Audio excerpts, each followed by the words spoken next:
Subscribe to Avas today. Click on the bell icon for latest national and international buzzing news.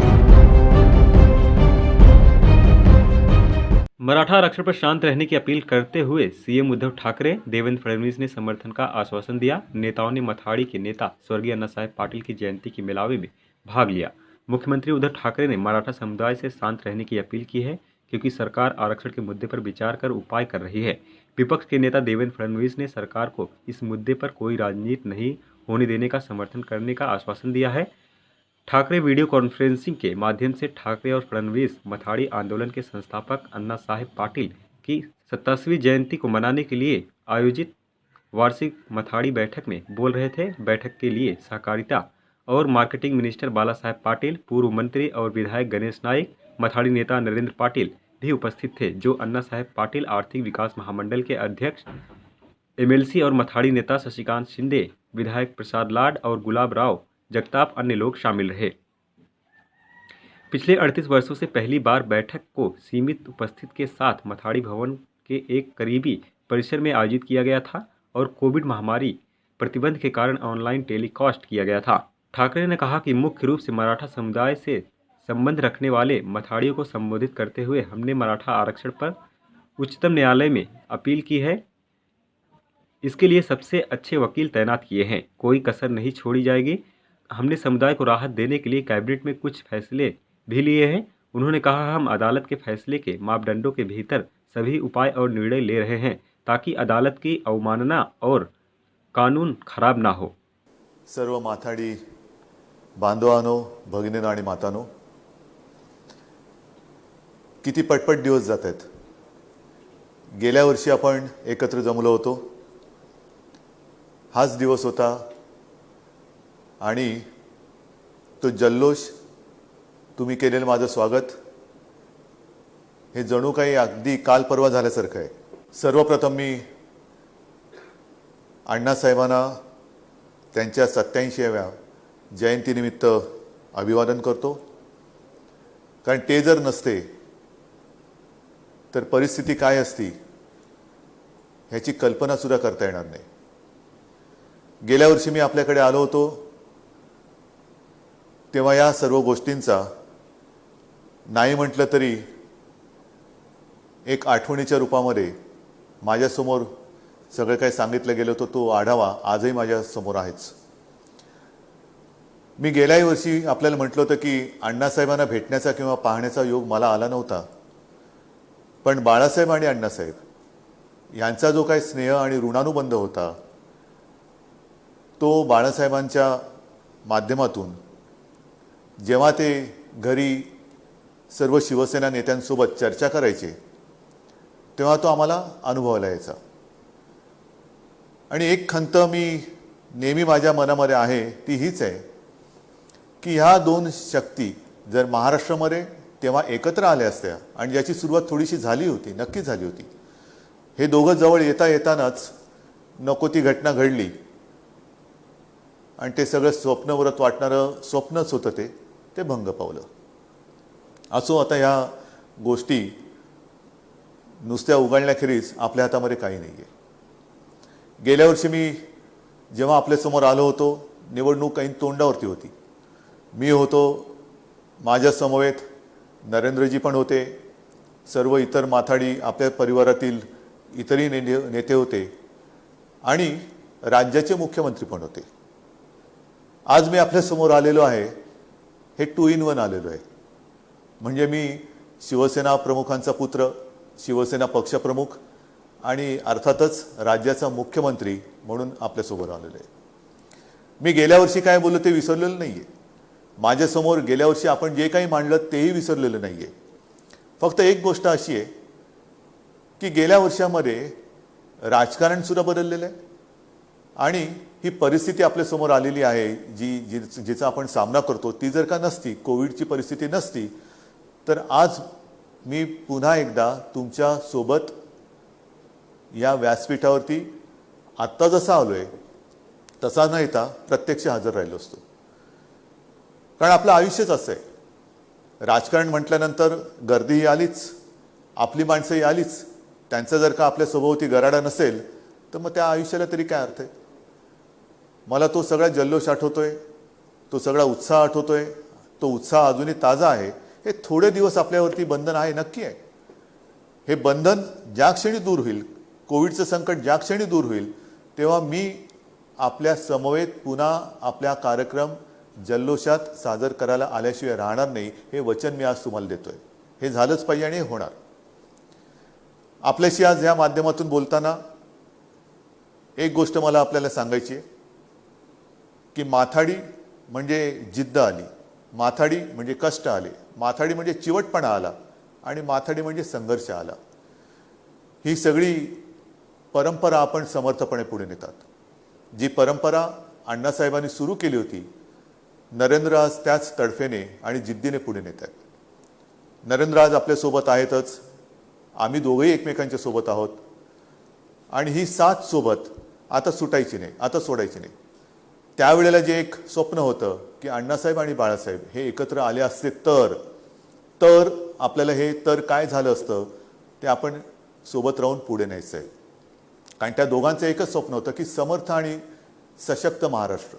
एक मराठी माणसाची ताकद ही जी काय मुंबई आहे, आज सुद्धा तुम्ही बघतात की या मुंबईवरती, महाराष्ट्रावरती चोची मारण्याचे काम काही डोमकावळे करतायत, पण त्याला उत्तर देण्याची जी धमक आहे ती आज तुमच्यात आणि शिवसैनिकांमध्ये, मराठी माणसामध्ये, आणि तो मर्दपणा आपल्याला जपायचा आहे.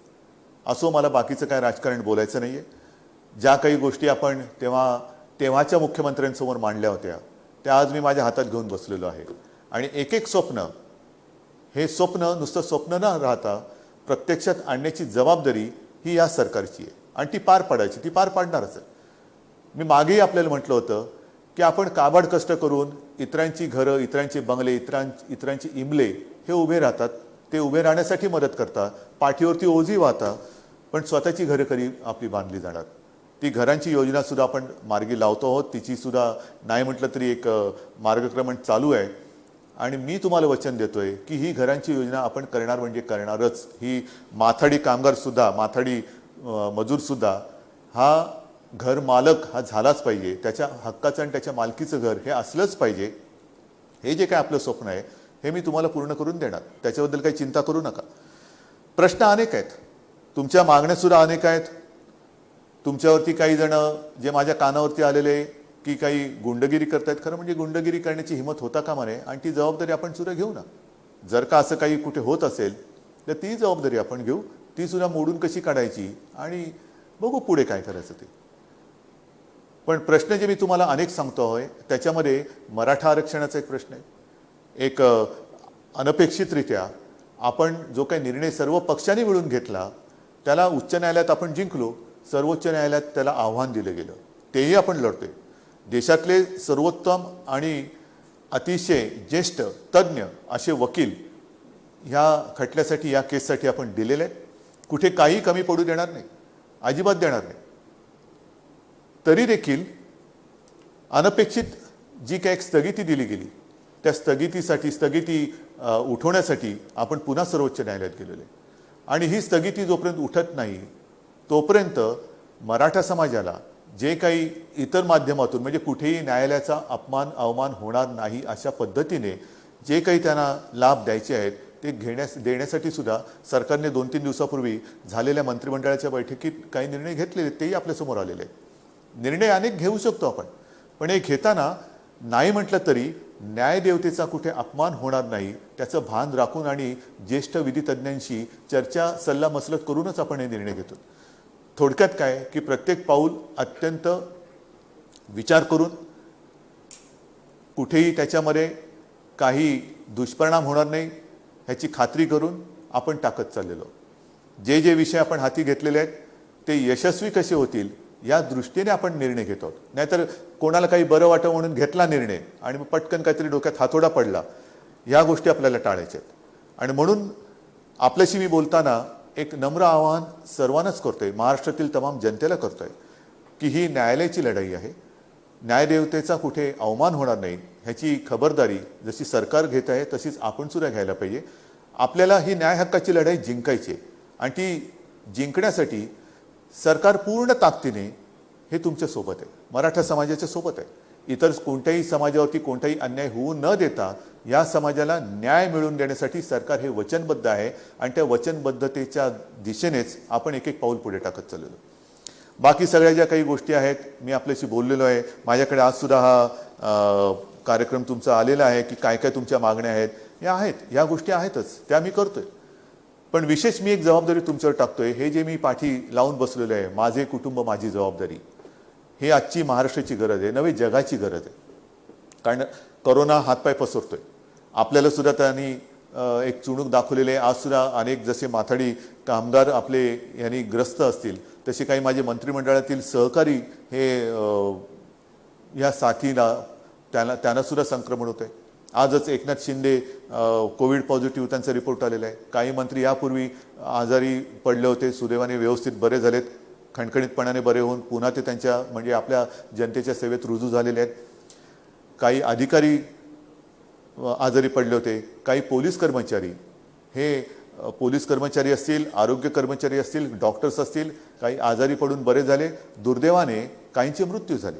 ही साथ विचित्र आहे आणि त्याच्यापासून एक सुरक्षित राहणं हे फार महत्त्वाचं आहे. आणि म्हणून आपण जे काय म्हणतोय की माझं कुटुंब माझी जबाबदारी, हे मी म्हणेन कृपा करून आपण सुद्धा पाळलं पाहिजे. म्हणजे जसं आज मी एकटा तुमच्याशी बोलतोय म्हणून माझ्या तोंडावरती मास्क नाही, पण ह्या कार्यक्रमासाठी आपण जमलेले आहात तर कृपा करून एकमेकापासून अंतर ठेवणं, तोंडावरती मास्क लावणं, हात सतत धुत राहणं, घरी गेल्यानंतर सुद्धा पहिले आपले हातपाय धुणं, आंघोळ करणं, कपडे धुवायला टाकणं, या काही ज्या गोष्टी आहेत, म्हणजे मी सुरक्षित तर माझं कुटुंब सुरक्षित. आणि कुटुंब सुरक्षित म्हटल्यानंतर हे कुटुंब ज्या समाजात वावरतं तो समाजसुद्धा सुरक्षित. तर ह्या काही ज्या गोष्टी आहेत ह्या पाळणं ही आजच्या काळाची गरज आहे. हे 2020 हे वर्ष म्हणता म्हणता आत्ता झाले, त्याचे 7, 8, 9 महिने हे निघून गेले. उरलेले 2-3 महिने सुद्धा हे संकट जाईल असं काय वाटत नाहीये. हे संकट घालवायचं असेल तर ज्या जिद्दीने आणि एका चिकाटीने तुम्ही तुमच्या आयुष्याचा जो काही संघर्ष करता आहात तसाच हा संघर्ष आपल्याला सगळ्यांना करावा लागणार आहे. आणि आपण सगळेजण मिळून एकवटून जर ही लढाई लढलो तर मला खात्री आहे हा महाराष्ट्र शूरांचा, वीरांचा आणि लढवयांचा महाराष्ट्र आहे. एक तर उगाचच कोणाला आव्हान देत नाही, पण जर का कोणी आव्हान दिलं तर ते आव्हान तोडून मोडून टाकल्याशिवाय आपला महाराष्ट्र राहत नाही. आणि त्या महाराष्ट्राचे आपण सगळे पुत्र आहात, माता भगिनी पण आहेत. वीरांचा महाराष्ट्र, लढवयांचा महाराष्ट्र, साधू संतांचा महाराष्ट्र आणि माझ्या माथाडींचा सुद्धा महाराष्ट्र. तर हा महाराष्ट्र सुरक्षित ठेवण्यासाठी आपण सगळेजण ही जी लढाई आहे ती अत्यंत शिस्तीने लढूया. आणि नरेंद्रजी, तुम्हाला मी ह्या सगळ्यांच्या समोर सांगतो आहे की आपण सुद्धा जी चिकाटी दाखवतात ती चिकाटी अशीच दाखवत राहा. तुमच्या ज्या काही मागण्या मी जे म्हटलं, जसं एक अण्णासाहेब पाटील आपलं महामंडळ आहे, ह्या महामंडळाला सुद्धा मी काही कमी पडू देणार नाही. जिथे जिथे आणि जेव्हा जेव्हा आवश्यक असेल तशी मदत, मग ती निधीची असेल किंवा अन्य कसली असेल, ते हे सरकार केल्याशिवाय राहणार नाही. हे सरकार पूर्ण तुमच्यासाठी तुमच्या पाठीशी आहे. मग घरांची योजना असेल, कामगारांच्या मुलांना मंडळाच्या कार्यालयीन सेवेत प्राधान्य देण्याचं असेल, माथाडी हॉस्पिटलचे कामकाज सुरळीत चालवण्यासाठी जर काही आवश्यक उपाययोजना असतील तर त्या करू. कामगार नोंदणी कार्यक्षेत्राच्या मर्यादेचे नियम कठोर करण्यात येणार आहेत. त्याच्या बाबतीत सुद्धा पतसंस्थांकडून घेतलेल्या कर्जाचे हप्ते महामंडळामार्फत आहे. बऱ्याच गोष्टी लिहिलेल्या आहेत. हे सगळे कागद माझ्याकडे आहेत आणि हे कागद नुसते वाचून टाकण्यासाठी नाही आहेत. तर त्यातल्या ज्या काही तुमच्या सूचना आहेत, तुमच्या जीवनमरणाचे जे काही प्रश्न आहेत ते सोडवण्यासाठी हे सरकार वचनबद्ध आहे. आणि ही वचनबद्धता आपल्या सर्वांच्या सहकार्याने मी पूर्ण केल्याशिवाय राहणार नाही. ही एकच किंबहुना हे एकच वचन मी आपल्याला देतो. अण्णासाहेबांच्या या जयंती निमित्ताने आपण सगळेजण एकत्र आलेले आहात. ही एकी, ही एकजूट याला कुठेही तडा जाऊ देऊ नका आणि अण्णासाहेबांच्या स्वप्नाला कुठेही बाधा येईल असं कुठेही कोणी करू नका, एवढीच एक नम्र विनंती. धन्यवाद. जय हिंद, जय महाराष्ट्र. वीडियो जर्नलिस्ट मित्र रेणुका के साथ पंकज बेनवसी की रिपोर्ट, आवाज today, Navi Mumbai. Subscribe to Awaaz today. Click on the bell icon for latest national and international buzzing news.